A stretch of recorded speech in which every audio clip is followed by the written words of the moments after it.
Hey everybody, happy Monday. Hope all is well. So I'll wait for some of you guys to come on before I get started. I know how my hair looks. I was in the middle of actually, so I'm preparing for tomorrow. So I was curling my hair and pinning it up for tomorrow. But this message came, and when God says move, you just gotta move. I mean, you gotta stop what you're doing, right? You gotta stop what you're doing. So I know it's almost as bad as like wearing a bonnet out in public, but it is what it is. It's like I said, I was in the middle of curling my hair, but I had to delay this message. I had to speak about it. So wait for some of you guys to come on. Or you guys can just rewind it because I have to finish. I'm in the mode.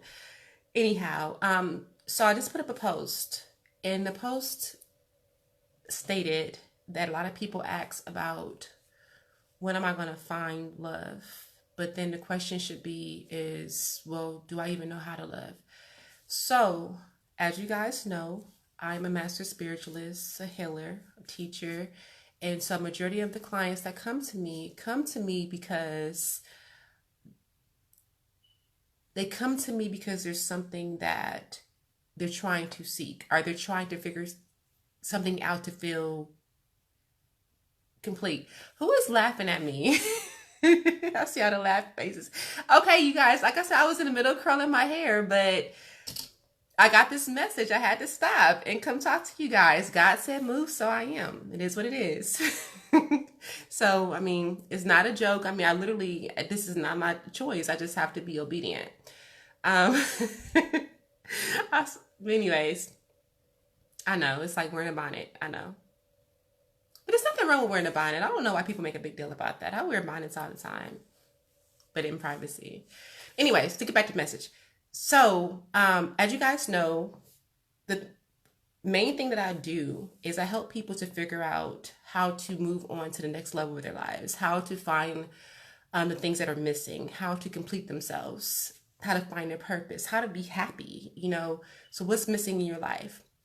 So 50% of my clients, the question is, when will I find love? So when will I find my life partner? When will I find my soulmate? When will I ever get married?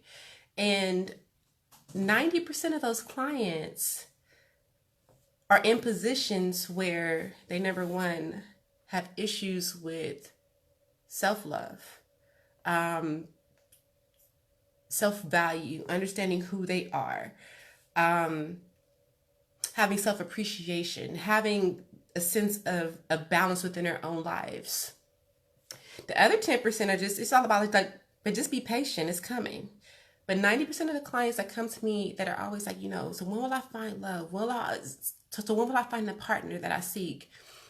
I swear 90% of them have love and heart chakra. It's within their heart, their solar plexus, their sacral, like their mind. They're trying to supplement what it is that they're lacking. Now check this out.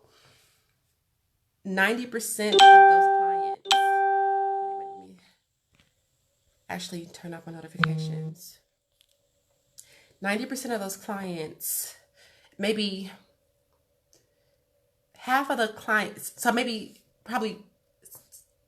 half of the clients, so 45% of that 90, which is half, don't even know how to love. So which means that they have been in situations throughout their life. Maybe they had a dysfunctional family. Maybe they felt displaced throughout their life. Maybe they grew up in an environment where they didn't experience love. Maybe they've been through heartbreak after heartbreak after heartbreak. Maybe they actually had a really big heart, knew how to love. But then because they're healers, they're probably healers, have attracted other toxic people, because that's what healers do.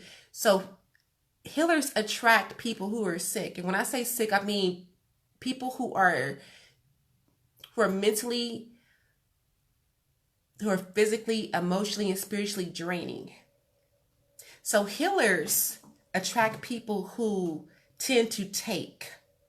So they're givers naturally, because their natural instinct is to give and to help and to help people get to the next level. But then they attract people who need their energy so that they can live off of it and they can thrive. It's almost like a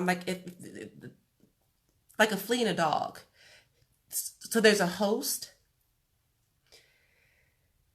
and there's a God, what do you call it? A host and a God, what's a flea? Oh, thank you, love. Like I said, I was in the middle of curling my hair, but I had to speak. Um, so the host and but you guys, I just had it. It's one of those things with brain freeze. Um, Come on, you guys.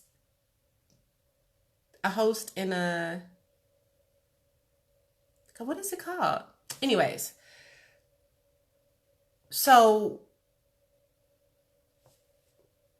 when you come across those type of people, it can kind of like deter you from your natural understanding of love. So the whole post is basically just bring awareness. People who have an issue with maintaining love relationships are being in like the stable type of relationships, it may not be that you're a toxic person. It just might just be that you just may not know how to love, or your perception of love is so tainted that you attract other people who may not know how to love. Parasite, thank you so much, Parasite. So Parasite and host, duh. Thank you so much, Dejanay. Parasite and host. Yeah, so it's a parasite and host relationship. So a lot of people who are healers attract parasites because they are the host. So parasites, what they do is they feed off of you. They get nice and filled and fat, and they just go around. They fly away, or like a mosquito. You know, so a lot of people endure those type of relationships, become tainted, and they forget their like initial intention of why they went into the situation initially, and it pushes you backwards. So it's not a matter of, if you're a person that is having difficulty with finding or connecting with the relationships, it may not be everybody else. It might just be a matter of you have to figure out, so where's your heart? Do you still know how to love? Did you forget how to love? Because, I mean, you're so used to people like, you know, it being parasites.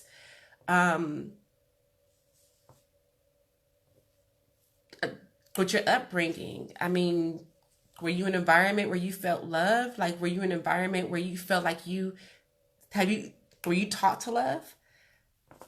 Sometimes you may not know how to love, but the way that you understand love is first, like, you have to be selfish enough to take time out. Do what you want to do. Date yourself. Be by yourself. Be okay with being by yourself. It's okay to be by yourself and learn how to fall in love with yourself. Do things that you love. Do things that you like. Take the time to really be a part of you. Be so in love with you that, I mean, when you walk down the street or wherever you go, you're just like, man, you know what? Yeah, you wish. It's okay. There's nothing wrong with that. Don't let society think, no, you're not stuck up. Fall in love with yourself. Be in a position where you are so in love with yourself. And when you fall in love with yourself, that's when you will know and understand and learn how to love. But you have to be okay with being by yourself. A lot of people have an issue with being by themselves. They hate being single. They hate being single. They hate being in a position where, because they don't have a person there, so they rush. It's like they'll break up with somebody and jump into something else. And then, of course, it won't work because it's not going to work. And they'll jump into something else. And they'll go from relationship to relationship. They'll jump from person to person to person to person to person because they have issues with being by themselves. But once you learn how to be by yourself and then go out on a date by yourself, go eat by yourself, go travel. I travel all the time. I just pick up and go, and I have a great time. Go travel by yourself. Go fall in love with you. Have a romantic time with you. And it's not just I'm not talking about masturbation. I'm talking about like, just have some love time with you. Just have some love time with you. Have some love time with you. Fall in love with you. Fall in love with you. Be selfish. Be by yourself. If you're a person that cannot maintain a stable relationship, be by yourself.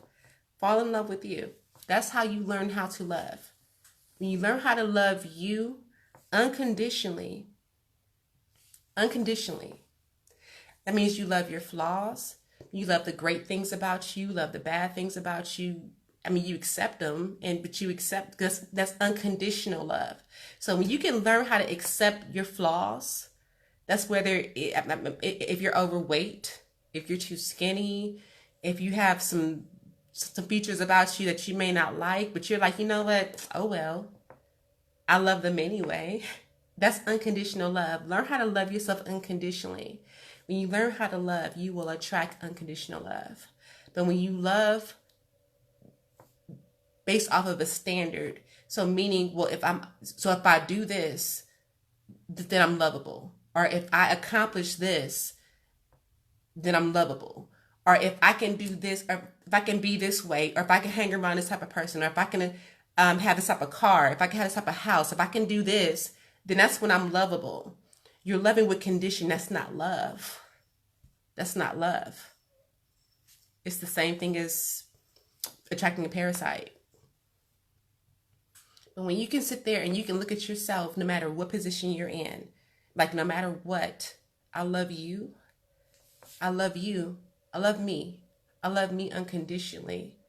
Through flaws, through everything. I mean, I'm sitting here with my hat.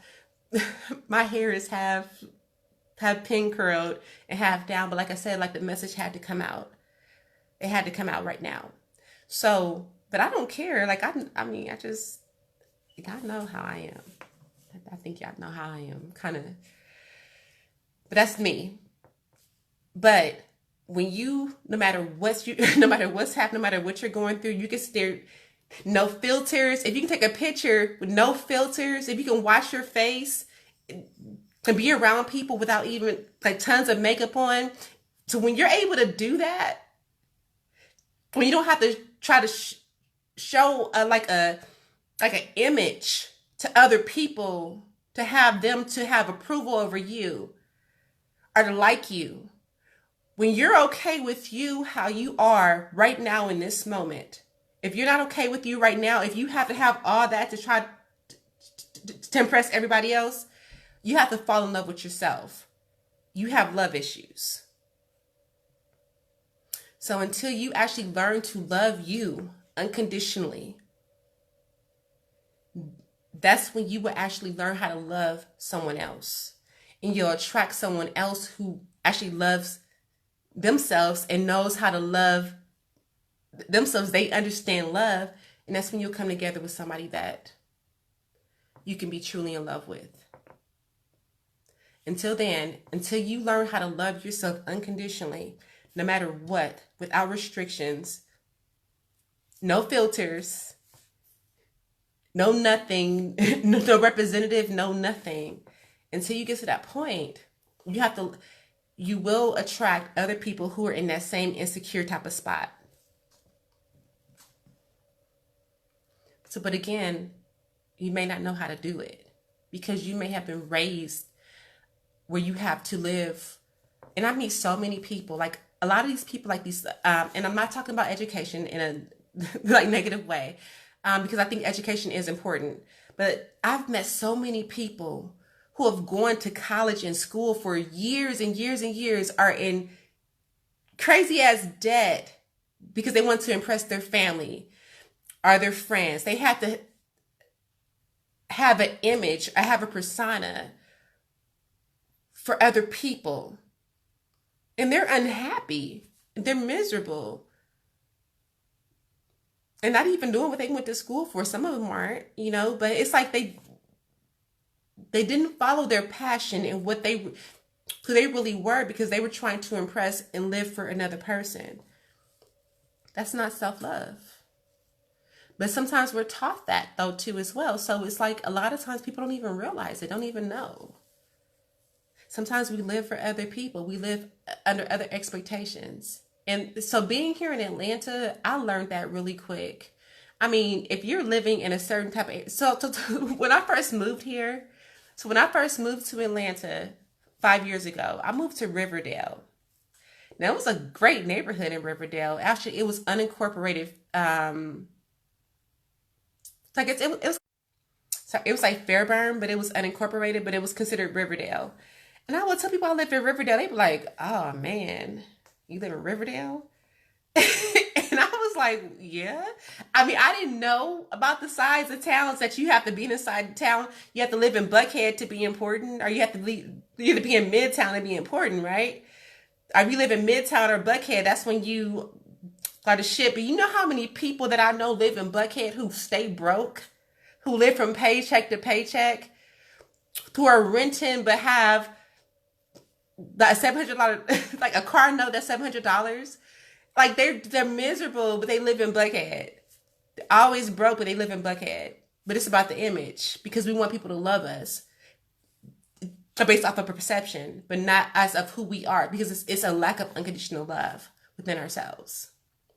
I know so many people, you don't even know. I know so many people that's in Buckhead and who are paying $2,000-$3,000 a month for a condo or apartment, and it's like them by themselves, and they can't afford it. They can't afford it, but it's about the image. It's about, well, this is what I think people will like or love, so this is what I'm going to do. And they're so unhappy inside. They're so unhappy inside. And it's so common. I drive it's like very expensive cars, but have no investments, have nothing going for themselves. Like they're struggling, but yet it's about, well, let me show people what they think. I want to present myself in a way I think people will love it because they have lack of self-love for themselves. When you get to a point where no matter who you are and what you are, and I'm not saying that you settle, never settle, always be and strive for the best, but be okay with who you are. Be okay with being in love with you. Be okay with, if it's you, okay, I still love me. But if I'm with somebody else who loves themselves too, okay, that's great too. But at the same time, I love me enough where I know I'm great. And again, I'm only doing this message because, again, like a majority of my clients, that's what it's all about. Like, well, I want love. I want to find love. I want to be in relationships. I need a partner. I need a life partner or whatever. But I'm like, okay, but how do you feel about yourself? You sit here like you're almost like you're damn near homeless. You're broke. You're struggling. Don't know who you are. You're unhappy. But yet you want a partner that's going to love you unconditionally. But you're not in a place where you even feel comfortable or even love yourself. It doesn't work that way. The law is a law. And whether you believe in this law or not, we live in a whole entire universe of it's all energy. So you don't have to believe in it. But if you don't, I mean, that's on you. It's better if you do believe in it so you know how to work with it. But we live in a law. It's a law of attraction. We live in a universe that gives you what you put out. It gives you who you are.